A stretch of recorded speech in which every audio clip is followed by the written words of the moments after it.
Okay. Okay, I am 2185.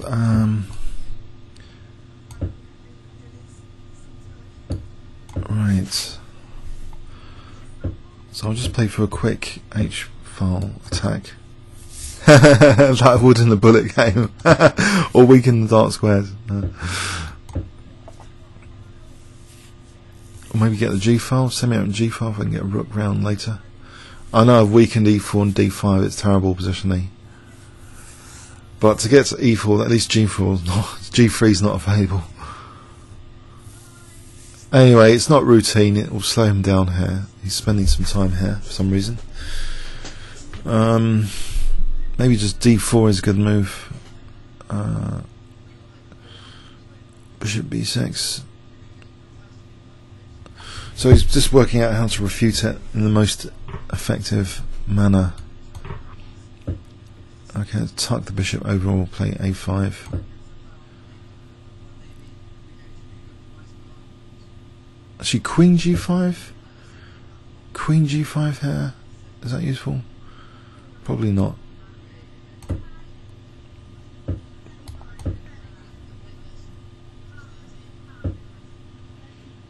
Interesting. I seem to have something here.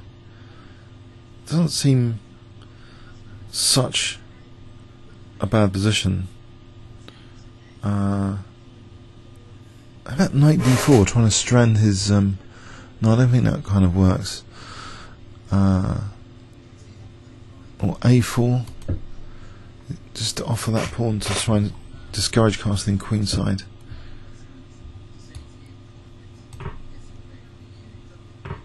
So playing knight d8 here. He's sealed up the d5 square, which I thought was one of his trump cards. Almost winning a piece though. Okay. That bishop. I play bishop b6 or bishop b8. Bishop b6 is probably better. So sealed d5. I'm not just castling now. Use the f file. Knight f7 to g5.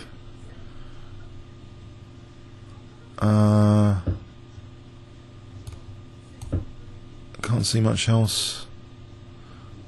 There was queen f6 as well actually. What about just queen f6? Is he going to castle queenside? And bishop a4 might provoke weakness if castle queenside now. b3. He'll probably still castle queenside anyway, but bishop a4 will be better now. Probably to provoke b3, because then a3 is going to be looser. Okay, now h3 is actually loose here.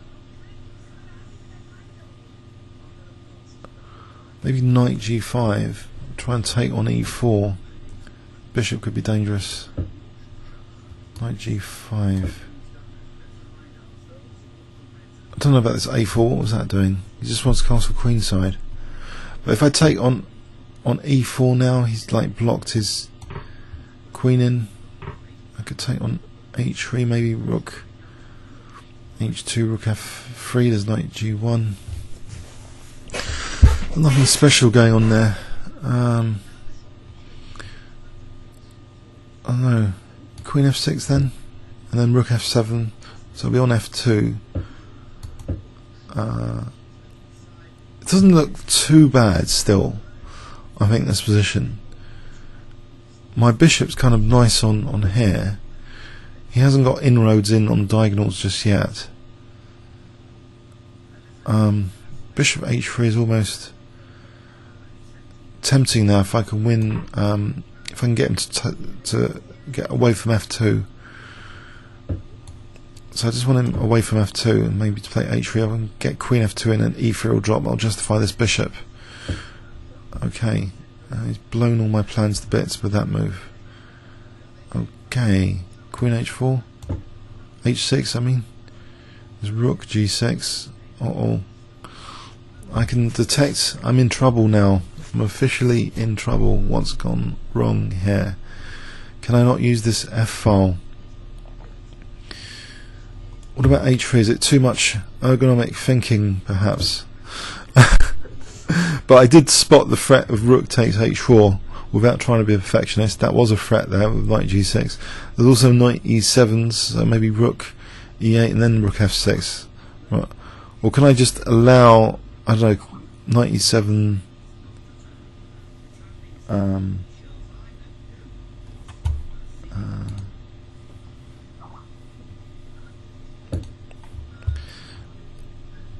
so queen e2, huh? Queen e2. So if I play, I don't know. I'm confused now, really. Rook e8. What about just rook e8 then? Prophylaxis to be able to play rook f6 without knight e7s.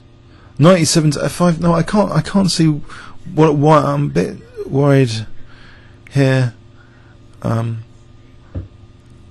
something. I feel I should be worried about something. He's opening up the diagonal. Yes, I should be worried about something. So what about I don't know, just rook f6, let him play f5 to block in the bishop. I'm swapping the lesser evil theory. He's gone for the maximum evil theory. He's gonna liberate his bishop. Can I not just take and bishop e3? Bishop e3 here, or queen e3? I'm just winning rook on g1, surely. So I have justified finally this bishop on b6. I can just take on e2 and take on g1. And then maybe h2. What's this I am playing at? What is he playing at? h2 now. h2, there's no big threat, is there? Rook g2 is probably a big threat. Can I actually, in this position, can I just take here and still have my cake with h2, cake and eat it? If I just take on f6, is that being too cheeky? I'm a bishop up anyway, so I'll just take on f6. There's no rook g2 for the moment. Okay, so h2, there's no bishop e5 here, and king f7 is attacking the bishop with rook g2. So I think it's all good news now, isn't it? Because of h1 queening. Okay, rook g7 is a mild irritation. I could play rook e5, then h1 queen. I'm not getting mated, am I? So why don't I just queen the pawn? I'll dare to queen the pawn here. He can't mate me with rook and bishop, surely.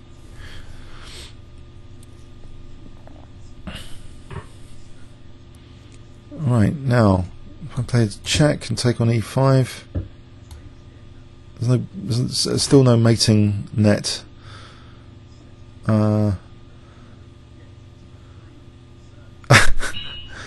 He's resigned. Okay, so there were worries there. I tried to swap evils for lesser evils. I tried to emphasize the bishop on b6.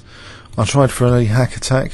I realized, you know, the downsides, my light squares smashed here. Okay, I realised I'm giving up a pawn, but I wanted to discourage. I wanted maybe to get in knight a5 to b3 at some point, or discourage casting queenside. So this was first bit of good news I felt when he sealed up the d5 square instead of putting a huge knight on there. So swapping that potentially valuable outpost square for a knight with a pawn. What, just to win a4? I'm not bothered about a4. The f file now seems to be a trump card. The bishop seems to be a trump card. The pawn vulnerability here, this is turning into a trump card. He's got some weaknesses on the queen side to address, but so I got rid of his light squared bishop now, and really starting to threaten bishop h3, which I then played. And you know, it looks too easy. You know, what is he doing with the position here? Because you know, this f2 is vulnerable, but then bang, knight f4. So he's obviously been calculating some interesting stuff, tactical stuff, to come up with such a move, tactical type thinking. But thankfully I play h3 here, so it's not a total disaster just yet. And then I think this move is kind of cool actually, because actually if f5, there's still queen e3. So this was a cool move. Rook f6. So he's in trouble. He's in big trouble. Okay. Comments or questions on YouTube? Thanks very much. If you like the video, please also give it a thumbs up. Thanks again. Cheers.